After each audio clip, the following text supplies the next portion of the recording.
History. Welcome to S के education. मेरा नाम है सुमित के एस पी। दोस्तों, आज इस वीडियो में हम बात करेंगे प्राचीन भारतीय इतिहास के स्रोतों के बारे में। और दोस्तों, इसके अंदर पूरा हम समझने वाले हैं कौन कौन से इसके अंदर साहित्यिक स्रोत आते हैं और पुरातात्विक स्रोत। तो दोस्तों, शुरुआत करते हैं साहित्यिक स्रोत और पुरातात्विक स्रोत से। दोस्तों, वास्तव में जो हमारा इतिहास है वो साहित्यिक स्रोत और पुरातात्विक स्रोतों पर ही आधारित है। जैसे साहित्यिक स्रोत में जैसे दोस्तों वैदिक साहित्य, कौटिल्य का अर्थशास्त्र और महाकाव्य हो गए, पुराण हो गए, संगम साहित्य हो गया, और साथ ही साथ दोस्तों जो नाटक कविताएं होती हैं और जो बौद्ध और जैन साहित्य, इनसे हमें साहित्यिक स्रोतों के बारे में जानकारी मिलती है। और जो दोस्तों पुरातात्विक स्रोत हैं उससे हमें सिक्के, शिलालेख, स्मारक, ये सभी हमें इससे प्रमाण मिलते हैं। और इसी के अंदर दोस्तों हमारे विदेशी वृत्तांत हैं, जैसे हुएन सांग के द्वारा लिखे गए, और दोस्तों जैसे कि जितनी फायान आई थी उनके द्वारा लिखे गए हमारे विदेशी वृत्तांत मिलते हैं। तो दोस्तों, हम शुरुआत करने वाले हैं इसके अंदर कौन कौन से जितने भी साहित्यिक स्रोत हैं और पुरातात्विक स्रोत हैं। तो दोस्तों शुरू करते हैं। दोस्तों, आप सभी को पता है कि जब हम किसी काल निर्धारण, जैसे दोस्तों किसी समय का हम निर्धारण करते हैं, तो हमें कार्बन जो 14 डेटिंग पद्धति है उसके द्वारा हमें पता लगाया जा सकता है कि कितनी कोई चीज़ पुरानी है। क्योंकि दोस्तों कार्बन होता है हर चीज़ में, जैसे हड्डियाँ जो कंकाल होते हैं उनके अंदर हमें कार्बन डेटिंग से हम पता लगा सकते हैं। जैसे दोस्तों आप वर्तमान में दोस्तों जैसे अभी पता लगाया था दोस्तों द्वारका की खोज के बारे में, और साथ ही साथ दोस्तों सिनोली गांव था उसके बारे में, जिससे हमें पता चलता है कि महाभारत सच में हुई थी। तो इस तरीके से सब वो दोस्तों हमें मिलते हैं। तो दोस्तों इसके अंदर हमें साहित्यिक स्रोत और पुरातात्विक स्रोत दोनों का पता चला। जैसे दोस्तों महाभारत के अंदर जो द्वारका थी उसके बारे में हमें पता लगा दोस्तों पुरातात्विक स्रोतों से। जो हमें ज़मीन के अंदर, समुद्र के अंदर पूरा मिट्टी पाई गई, उसके अंदर मृदभांड पाए गए हैं, तो उससे हमें पता लगा चला दोस्तों लगभग 9,500 साल पुरानी जो कि द्वारका नगरी है। फिर दोस्तों इसके अंदर जो बागपत जिले के पास उत्तर प्रदेश में सनोली गांव में खोज हुई थी, महाभारत के पुरातत्व जो कुछ सामान थे वो हमें मिले थे। तो दोस्तों इसके अंदर ये सब बातें आती हैं कि किस तरीके से इतिहासकार सोचते इसके अंदर कि किस तरीके से इसके अन्वेषण किया जाए, इसका विश्लेषण। तो दोस्तों हम सभी जानते हैं कि इसी के लिए दोस्तों हमें दो साहित्यिक स्रोत, जैसे पुरातत्विक स्रोत और साहित्यिक स्रोतों की ज़रूरत पड़ती है। तो दोस्तों हम समझने वाले हैं क्या क्या इसके अंदर महत्वपूर्ण है। दोस्तों हम पहले ही बता चुके हैं कि साहित्यिक स्रोतों में जैसे वैदिक साहित्य हो गया, बौद्ध जैन साहित्य हो गए, ये सभी चीज़ें दोस्तों इसी में आती है। और दोस्तों पुरातत्व में जैसे दोस्तों मुद्रा हो गई, स्थापत्य कला हो गई, जैसे हड़प्पा सभ्यता की स्थापत्य कला और नगर नियोजन सभ्यता, तो इसमें हम देख सकते हैं जैसे मृदभांड हो गए, ये सभी के बारे में दोस्तों हमें पता लगा सकते हैं। और दोस्तों हम सभी जानते हैं जो प्रागैतिहासिक काल है, जो आदिशासिक काल है, को केवल जो दोस्तों पुरातात्विक स्रोतों पर ही आधारित है। यानी कि दोस्तों साहित्यिक स्रोत का कोई प्रमाण तो मिला नहीं है। और दोस्तों जैसे कि उस समय तालपत्र हुआ करते हैं, यानी कि दोस्तों जो एक भोजपत्र जैसे हम उसको कह सकते हैं, तो उस समय दोस्तों उस पर लिखा जा सकता था, जैसे पत्थरों के शिलालेखों पर जैसे हमें प्रमाण मिलते हैं। तो इस तरीके के दोस्तों हमें प्राथमिक स्रोतों में उपयोग किए जाते हैं। और जब दोस्तों ये जो हमने बताया जैसे चट्टानें, तांबे, मृदभांड, ये सभी प्राथमिक स्रोतों पर आधारित मानी जाती है। और जब दोस्तों इसके लिए इतिहासकार कुछ जैसे कि दोस्तों किसी चीज़ को जैसे शोधकर्ता को कुछ उपयोग करते हैं, जैसे लिखित इतिहास के बारे में हम समझना चाहते हैं, तो जो जितनी भी चीज़ें हम खोज करते हैं उन्हें द्वितीयक स्रोत कहा जाता है। इसके अंदर दोस्तों जैसे कि हो गया शिलालेख हो गई, और दोस्तों जो कि दोस्तों प्राथमिक स्रोतों के अंदर आते हैं, और जैसे प्रकाशित सामग्री होगी, किसने वो चलाई होगी, तो ये सभी दोस्तों इसके अंदर महत्वपूर्ण माने जाते हैं। और जो जो साहित्यिक स्रोत है दोस्तों, ये दोस्तों जो जितना भी प्राचीन इतिहास है, महाभारत काल हो गया, इन सब के बारे में, रामायण काल हो गया, इनका पता लगाना ही साहित्यिक स्रोतों के अंदर महत्वपूर्ण माना जाता है। और इसके अंदर बताया जाता है कि घटना क्यों हुई थी, किसके कारण हुई थी, जैसे महाभारत हो गया। तो इस पे दोस्तों प्रश्न उठते हैं, इतिहासकार इस पे उठाते हैं प्रश्न। जैसे उपेंद्र सिंह हो गए, इनका इनका कहना है दोस्तों कोई ग्रंथ है, किसकी रचना की होती है ना ग्रंथ की, जैसे वेद हो गए, उपनिषद हो गए। यदि ये ग्रंथ एक ही डेट पे लिखा जाता है ना दोस्तों, तो इनका पता लगाया जा सकता है। लेकिन दोस्तों अगर ये गतिशील है जैसे महाभारत ग्रंथ, तो उसको हम कैसे पता लगा सकते हैं कितना पुराना था। तो ये जटिल समस्या आने लग जाती हैं। कोई इसको कहता है कि जैसे कि कई भारतीय इतिहासों का कहना है कि इतिहास लिखने के लोगों के अंदर भावना ही नहीं थी। लेकिन दोस्तों ये गलत है। हम सभी जानते हैं दोस्तों वैदिक इतिहास भी एक इतिहास ही है कि उस समय किस तरीके का समाज था, उत्तर वैदिक काल में किस तरीके से लोगों की स्थिति हो चुकी थी। पुराण के अंदर दोस्तों हमें जातिवाद के बारे में पता लगता है। महाकाव्य हो गए दोस्तों, महाभारत और रामायण, ये सभी दोस्तों इसके अंदर माने जाते हैं, जैसे दंत कथाएँ होगी महात्मा बुद्ध के द्वारा लिखी गई, और अनुष्ठान प्रार्थना, ये सभी बौद्ध साहित्य से मिलते-जुलते हैं। फिर दोस्तों हम बात कर चुके थे महाभारत की। महाभारत भी दोस्तों वास्तव में हुई थी। और दोस्तों शुरू-शुरू में हम सभी जानते हैं कि भारत में लिखित परंपरा के विरुद्ध दोस्तों क्या था कि जो मौखिक परंपरा थी, यानी मुख के द्वारा ज्ञान दिया जाता था, उसे स्मरण कर लिया जाता था, और दोस्तों इसी को स्मृति कहा जाता था। यानी कि दोस्तों किस तरीके से, जैसे हम देख सकते हैं ब्रह्म ही सत्य है, तो अहम ब्रह्मास्मि त्वं चाहि, ये सभी बातें दोस्तों इसको शॉर्टकट में लिखा जाता था। तो ये सभी दोस्तों साहित्यिक स्रोतों के अंदर आता है। फिर दोस्तों इसके अंदर जैसे हम विदेशी वृत्तांत के बारे में जानकारी है, तो जैसे ह्वेन-सांग हो गया दोस्तों, तीर्थयात्री जो आया था, और दोस्तों उसने नालंदा यूनिवर्सिटी में पढ़ाई भी की थी, और टीचर भी रह चुका था, चाइना से आया था। और जो दोस्तों विदेशी वृत्तांत हैं, उस समय पता लग जाता है कि कौन सा शासन किस समय क्या कर रहा था, उनकी वंशावली किस तरीके से, भूमि अधिग्रहण प्रणाली किस तरीके से, ये सभी दोस्तों हमें सभी पता है कि जो विदेशी वृत्तांत है उसके अंदर हमें मिलता है सभी कुछ। क्योंकि दोस्तों भारतीय जो कि प्राचीन इतिहास है ना, साहित्य है, उनके अंदर धर्म, ब्रह्मांड, विज्ञान, जादू टोना, अनुष्ठान प्रार्थना, ये सभी कथाओं से भरा पड़ा है। लेकिन दोस्तों ध्यान से समझना, इन कथाओं के अंदर ये पूरा इतिहास है। क्योंकि दोस्तों स्कंद पुराण के अंदर चोल साम्राज्य के बारे में जानकारी मिलती है, और महात्मा बुद्ध की, और साथ ही दोस्तों चंद्रगुप्त मौर्य की। फिर दोस्तों इसके अंदर इसमें कुछ लोगों जैसे कि हमारे साहित्यिक स्रोत हो गए, जैसे ईश्वर के बारे में मीमांसा बताता है दोस्तों, जैसे कुछ अलग अलग वेद हैं, उपनिषद हैं, ब्राह्मण शास्त्र हो गए, साहित्य हो गए, तो दोस्तों जैसे धर्मसूत्र हो गए, पुराण हो गए, ये दोस्तों धार्मिक स्रोत है। ये साहित्यिक स्रोतों के अंदर तो आते हैं, लेकिन इससे हमें यही पता लगता है कि उस समय सामाजिक जीवन किस तरीके था। तो ये सभी दोस्तों इसके अंदर साहित्यिक स्रोत के अंदर आते हैं, जो हमारे भारतीय इतिहास का जो साहित्यिक स्रोत है। फिर दोस्तों इसके अंदर हम अगले उसको समझते हैं क्या क्या इसके अंदर बातें हैं। दोस्तों हम शुरुआत करते हैं वैदिक साहित्य की। हम सभी जानते हैं दोस्तों, हम पहले ही बात कर चुके थे कि वैदिक साहित्य मौखिक रूप से दिया जाता था, और जो कि दोस्तों वेद शब्द का विद से बना है, जिसका अर्थ होता है ज्ञान, यानी कि ज्ञान जानना। फिर दोस्तों इसके अंदर इसी को, जैसे कि हम वैदिक साहित्य को दोस्तों वैदिक संस्कृति के नाम से भी जानते हैं। और दोस्तों इसके अंदर जैसे कि इसके अंदर पाठ मंत्र ये सभी इनके बारे में वर्णन मिलता है, इसके अंदर ज़्यादा कुछ नहीं वर्णन मिलता, सिर्फ दोस्तों वेदों के बारे में बताया किस तरीके से धर्म मंत्र क्या क्या होता है। और दोस्तों इसके अंदर हमें पता है कि मौखिक प्रसारण इसका किया जाता था। तो इसके अंदर दोस्तों ये लगभग 3 भागों में इसको बांटा जाता है। एक तो दोस्तों भजन के आधार पर, प्रार्थना के आधार पर, या मंत्रोच्चार, ये सभी बलिदान सूत्र हो गए। तो ये सभी चीज़ें दोस्तों वैदिक साहित्य को 3 वर्गों में बांटा जाता है, इसके अंदर ये सब बातों के बारे में मिलता है। फिर दोस्तों हम सभी जानते हैं भारतीय इतिहास में कुल 4 वेद हैं दोस्तों, भारतीय प्राचीन इतिहास के वैदिक साहित्य का, ऋग्वेद, अथर्ववेद, सामवेद, यजुर्वेद।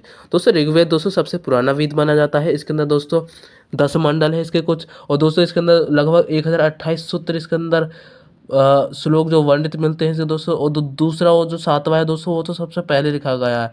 और दोस्तों जो 1, 8 और 9, 10 है वो बाद में लिखे गए हैं। जो 2 से 7 के बीच में आते हैं वो सबसे पहले लिखे गए, यानी कि 2, 3, 4, 5, 6, 7 ये सभी है, जो कि दोस्तों प्राचीन इतिहास का लिखा गया है। और दोस्तों इसके अंदर हम सभी जानते हैं, इसके अंदर दोस्तों क्या है, जो प्रथाएं हैं, इससे हमें पता लग जाता है कि किस तरीके से क्या क्या होता था उस समय। और दोस्तों ऋग्वेद के अंदर अनुष्ठान के बारे में पढ़ता, जैसे कि पशुपालन की अर्थव्यवस्था किस तरीके से उस समय थी, कबीला किस तरीके से, कबीले का प्रमुख राजा होता था, विश्व शब्द था उसके अंदर, ये सामाजिक वर्ग जैसे ब्राह्मण क्षत्रिय वैश्य शूद्र इसके अंदर हमें वर्णित मिलता है। फिर दोस्तों अथर्ववेद, इसके अंदर ज़्यादा कुछ नहीं दोस्तों, इसके लगभग 13 से 18 पुस्तकें इसके अलग अलग संस्कृत कर दी गई। और दोस्तों इसके अंदर लगभग दोस्तों ये कविता के ऊपर कविताएं लिखी गई, इसके अंदर लगभग इसकी 20 पुस्तकें हैं। और दोस्तों इसके अंदर जैसे जादू टोना ये सभी के बारे में हमें वर्णन मिलता है। फिर दोस्तों सामवेद दोस्तों इसके जो 75 छंद हैं दोस्तों वो ऋग्वेद से लिए गए हैं। यानी कि दोस्तों इसके अंदर ज़्यादा कुछ इंपॉर्टेंट है नहीं, लेकिन दोस्तों एक महत्वपूर्ण है इसके अंदर सामवेद, यानी कि दोस्तों गीत के द्वारा ये लिखे जाते थे। इसके अंदर जैसे सारे गामा पाधा नी, ये जो दोस्तों सारे इसके अंदर वर्णन मिलते हैं। फिर दोस्तों यजुर्वेद हो गया, यजुर्वेद के अंदर भी दोस्तों जैसे कि दोस्तों हम सभी जानते हैं जो सामवेद है उसका तो जो हम कह सकते हैं उपवेद, जो कि दोस्तों गंधर्व वेद के नाम से जाना जाता है। फिर दोस्तों यजुर्वेद हो गया, यजुर्वेद के अंदर दोस्तों जैसे कि हम देख सकते हैं इसके अंदर यज्ञ के बारे में वर्णन मिलता है कि किस तरीके से लोग पहले राजा महाराजा यज्ञ किया करते थे। और ज़्यादा इसके अंदर महत्वपूर्ण दोस्तों चीज़ें है नहीं, सिर्फ यही है इसके अंदर। और इसके अंदर दोस्तों हम देख सकते हैं जैसे कि अग्निहोत्र किस तरीके से होता था, राजसूय यज्ञ, अश्वमेध यज्ञ, ये सभी दोस्तों इसके अंदर हमें वर्णित मिलते हैं इसके अंदर कि किस तरीके से अग्नि को आहुति दी जाती थी, देवता प्रकट होते थे। लेकिन दोस्तों हम एक और बात समझ सकते हैं कि दोस्तों जैसे कि उपनिषद हो गए, उपनिषद का अर्थ क्या होता है? गुरु के निकट बैठना। और दोस्तों जैसे कि कुछ उपनिषद जैसे ब्रह्मधारण उपनिषद हो गया, और दोस्तों ईश उपनिषद हो गया, मैत्री उपनिषद हो गया, तैत्तरीय उपनिषद हो गया, श्वेताश्वर उपनिषद हो गया, ये सभी दोस्तों स्कूल जो हिंदू फिलोसफी है ना, उसी से विकसित हुए हैं। जो कि दोस्तों मैं अभी वीडियो बना भी चुका हूँ, उसे ज़रूर देखिएगा। तो उसके अंदर मैंने सारा बताया है उपनिषद दोस्तों। इसके अंदर जैसे कि हम देख सकते हैं इसके अंदर किस तरीके से इसकी शुरुआत हुई थी। और दोस्तों वेदों को हम समझ सकते हैं, लेकिन दोस्तों इसके 6 वेदांग माने जाते हैं जिसके द्वारा हम समझ सकते हैं कि वेदों को किस तरीके से समझना है। तो दोस्तों हम उनको ही समझ लेते हैं सबसे पहले। दोस्तों वेदों का समझने के लिए दोस्तों शिक्षा ज़रूरी है। स्वर किस तरीके से उसके कोई भी गलती नहीं होनी चाहिए दोस्तों स्वर बनाते वक्त, जैसे अनुष्ठान, ये सभी कल्प इसके अंदर आते हैं। व्याकरण दोस्तों हम सभी जानते हैं पाणिनि के द्वारा लिखा गया था, तो हम व्याकरण के माध्यम से इसको समझ सकते हैं, निरुक्त के माध्यम से समझ सकते हैं दोस्तों। और दोस्तों छंद के माध्यम से समझ सकते हैं दोस्तों, ज्योतिष के माध्यम से समझ सकते हैं दोस्तों। इसके अंदर ज्योतिष दोस्तों बाहर मेरा पता ही होगा, वो ज्योतिष विज्ञान के रचयिता माने जाते हैं। जैसे दोस्तों हम जैसे समझ सकते हैं ना तुलसीदास में किस तरीके से छंद होते हैं, किस जैसे दोस्तों हो गया कि जैसे मैं बता देता हूँ, जैसे सिय राम में जब सब जग जानी करो प्रणाम जोरी जो पानी, यानी कि दोस्तों अभी मैंने बताया कि सिय राम में सब जग जानी और पानी, ये सभी दोस्तों छंद आपस में मिलते जुलते लगते हैं। तो इस तरीके से हम समझ सकते हैं कि वेद हम किस तरीके से समझते हैं। फिर दोस्तों हम आते हैं इसके अंदर सबसे महत्वपूर्ण के अंदर, जैसा मैंने अभी बताया कि पाणिनि के द्वारा अष्टाध्यायी हो गया, और दोस्तों इसके अंदर व्याकरण भी हो गए। तो ये सभी चीज़ें इसके अंदर लिखी गई हैं। फिर दोस्तों आरण्यक होते हैं। आरण्यक दोस्तों क्या होता है, जो जंगलों के अंदर लिखे जाते हैं, ये ऐतरेय आरण्यक हो गया दोस्तों। जैसे ब्राह्मण धार्मिक शास्त्र हो गए, ये सभी दोस्तों इसके अंदर जैसे बलिदान की प्रथाओं के बारे में इसके अंदर वर्णित मिलता है दोस्तों। इसके अंदर कुछ उपनिषद भी हैं, जैसे दोस्तों जैसे तैत्तरीय उपनिषद हो गया, उसके अंदर जैसे सूर्य नमस्कार का अध्याय उसे कहा जाता है। जो सूर्य नमस्कार है उसके अंदर पूरा बताया गया है। जो पतंजलि के द्वारा योग सूत्र लिखा गया है ना, उससे पहले ही दोस्तों हम समझ सकते हैं कि जो तैत्तरीय आरण्यक है जो जंगलों में लिखे जाते थे, तो उसके अंदर सूर्य नमस्कार के बारे में पहले ही मिलता है। और दोस्तों आरण्यक क्या मैंने पहले ही शब्द बता दिया, उसका अर्थ होता है जंगल, और ये जंगलों में लिखे जाते थे। तो ये दोस्तों उपनिषद के बारे में बता ही चुका हूँ दोस्तों, इतनी बताने की कोई ज़रूरत है नहीं। और जैसे दोस्तों क्या होता है कि जो हमारा वेद है, जो हमारा धर्मशास्त्र उपनिषद हैं दोस्तों, विदेशी लोग भी इसको अच्छा मानते हैं। जैसे मैनियर विलियम्स हो गए, वो संस्कृत के शब्द को उसको दोस्तों सबसे अच्छा मानते हैं, सर्वोच्च आत्मा का ज्ञान मानते हैं। और दोस्तों हो गए जैसे कुछ दार्शनिक हो गए, और दोस्तों जैसे कि उसके अंदर लिखा गया है ना आदि गुरु शंकराचार्य ने कि अहम ब्रह्मास्मि त्वं च, ये सब उसके बारे में बताया गया है कि तुम ही आत्मा और स्वयं जैसे भगवान परमात्मा, ये सभी बातें इसके अंदर बताई गई हैं।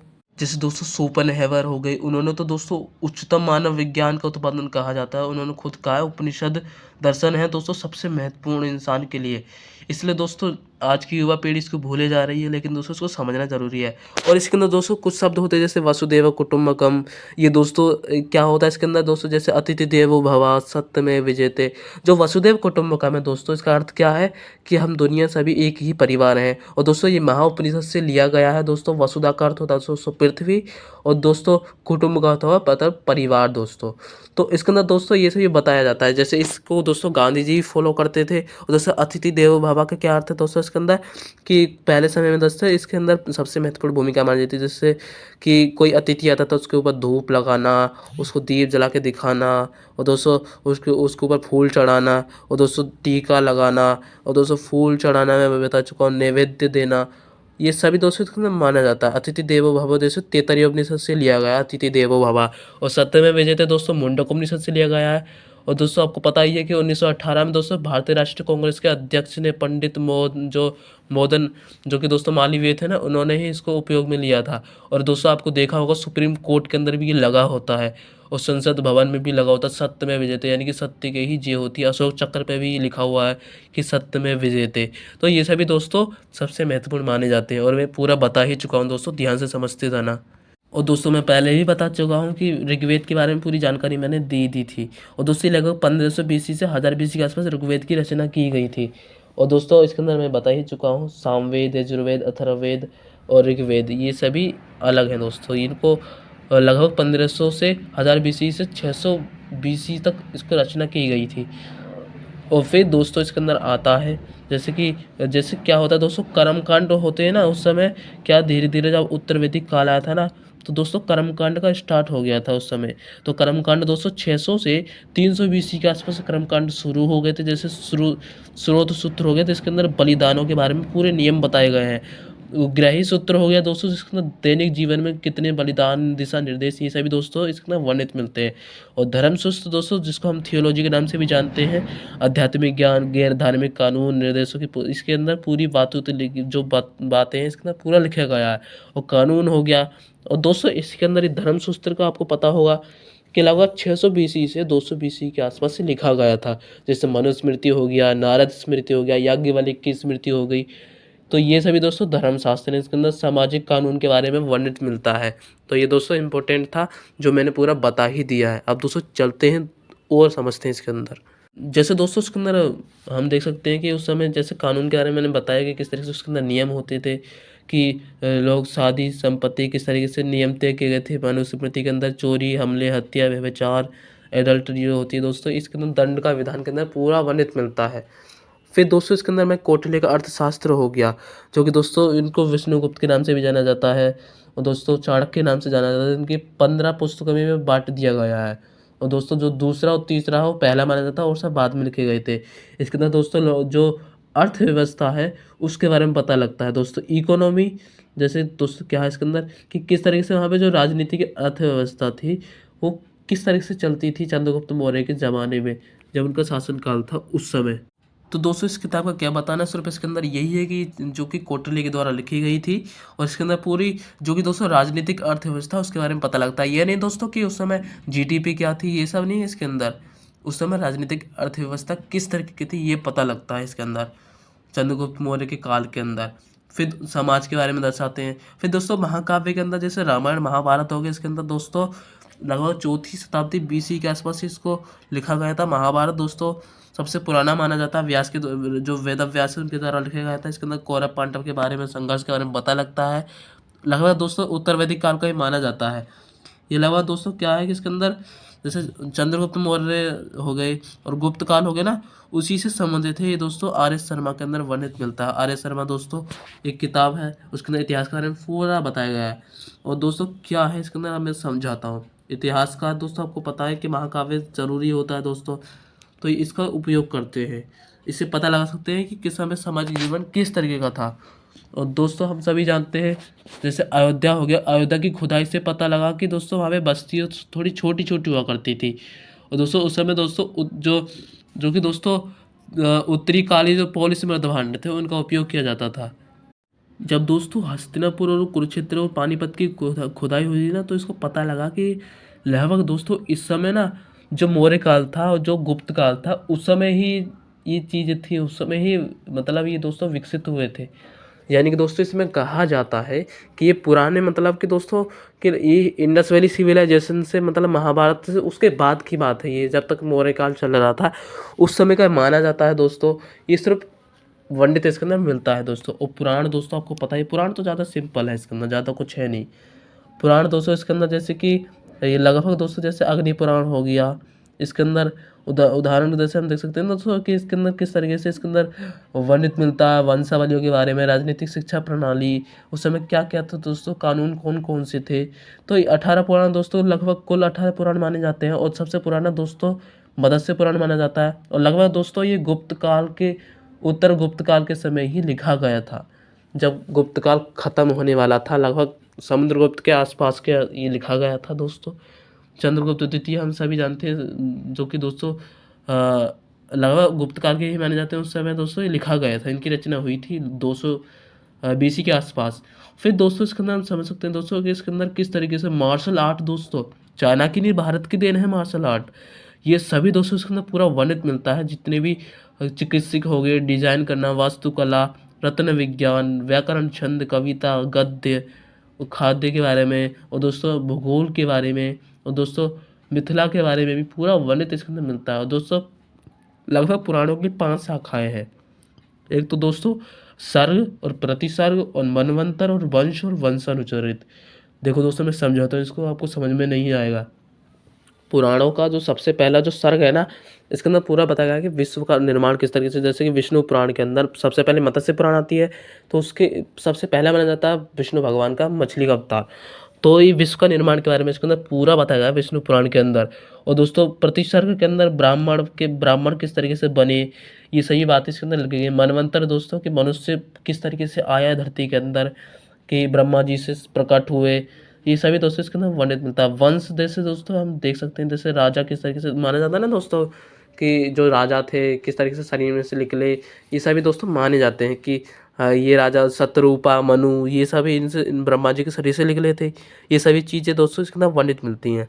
फिर दोस्तों वंशानुचय तो जैसे हो गए दोस्तों कि कुछ राजवंश हो गए, उनके बारे में दोस्तों जीवन कथा उनकी कुछ बातें, जैसे मैं चोल साम्राज्य के बारे में इसके अंदर पुराण के अंदर बताया भी था अभी पहले ही। तो ये सभी बातें दोस्तों इसके अंदर वर्णित मिलती है, यही है इसके अंदर। और दोस्तों यही इसके अंदर पुराण के बारे में पूरा इसके बताती है कि कौन कौन सा शासन किस समय चल रहा था। और जिसमें मैं अभी बता ही चुका हूँ, इसके अंदर पुराण के अंदर चोल साम्राज्य और चंद्रगुप्त मौर्य का काल और बुद्धिज्म के बारे में पूरा वर्णित मिलता है दोस्तों।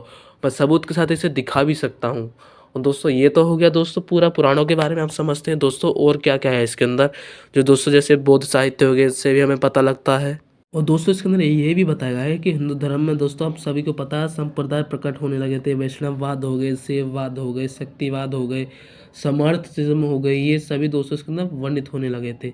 और धीरे धीरे देवता आने लगे थे। जब इंद्र शुरू में था, फिर धीरे धीरे 3 ब्रह्मा विष्णु महेश आने लगे। ये सभी दोस्तों ज़्यादा महत्वपूर्ण है नहीं। लेकिन दोस्तों संगम साहित्य के बारे में दोस्तों मैं ज़्यादा नहीं बताना चाहूँगा, क्योंकि दोस्तों ये सबसे छोटी चीज़ है। इसके अंदर बताया गया है कि दोस्तों कि इसके अंदर लगभग दोस्तों इसके अंदर राजाओं के बारे में बताया गया है कि किस तरीके से कविताओं का वर्णन मिलता है। ये दोस्तों ग्रंथ हैं, तमिल ग्रंथ है। इसके अंदर दोस्तों कवियों ने संकलन किया है राजाओं की दोस्तों कि किस तरीके से राजा क्या करता था, ये सभी राजाओं के बारे में वर्णित मिलता है इसके अंदर ही। ज़्यादा इसके अंदर कुछ इतिहास से पता लगता है, जैसे कृष्णदत्त देवराय हो गए, इनके बारे में पता लगता है संगम साहित्य के द्वारा कि उस समय दोस्तों शाही दरबार में क्या क्या होता था। जो राजा थे ना दोस्तों, जो उनके कवि थे वो लिखते थे दोस्तों इनके पास साहित्य, जैसे किसी राजा की बढ़ाई चढ़ाई करना, ये सभी बातें दोस्तों इसके अंदर। दासों के बारे में, शराब कैसे बिकती थी, ये दोस्तों आर एस शर्मा में आपको मिल जाएगी।